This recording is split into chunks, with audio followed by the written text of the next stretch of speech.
അനുദിന സംഭവ പരമ്പരകളുടെ വിവരണ ഗ്രന്ഥം എന്നാണ് ദിനവൃത്താന്തം എന്ന പേര് സൂചിപ്പിക്കുന്നത്. ദൈവിക ചരിത്രത്തിൻ്റെ സമ്പൂർണ്ണ വിവരണം എന്നും ഇതിനർത്ഥമുണ്ട്. സാമുവേൽ, രാജാക്കന്മാർ എന്നീ ഗ്രന്ഥങ്ങളിൽ പ്രതിപാദിക്കുന്ന കാലത്തിൻ്റെയും വ്യക്തികളുടെയും ചരിത്രമാണ് 1-2 ദിനവൃത്താന്തങ്ങളിൽ നാം കാണുന്നത്. സൗളിൻ്റെ കാലം മുതൽ ജെറുസലേമിൻ്റെ നാശം വരെയുള്ള ചരിത്രം.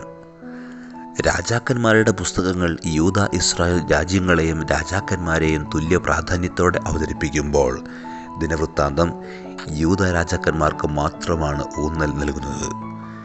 ദാവീദിൻ്റെയും സോളമൻ്റെയും ഒക്കെ വിജയാപദാനങ്ങൾ പ്രകീർത്തിക്കുമ്പോൾ അവരുടെ വീഴ്ചകളും പരാജയങ്ങളും ബോധപൂർവം ഇവിടെ ഒഴിവാക്കിയിരിക്കുന്നു.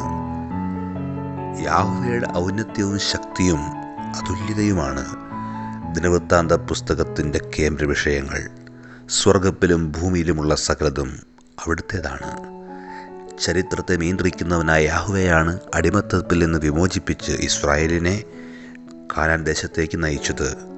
ഉടമ്പടി പാലിക്കുന്നവനും നീതിയുടെ സംരക്ഷകനുമാണ് അവിടുന്ന്. ദൈവിക പദ്ധതികളെ ധിക്കരിച്ച് മനുഷ്യന് മുന്നേറാനാകില്ല.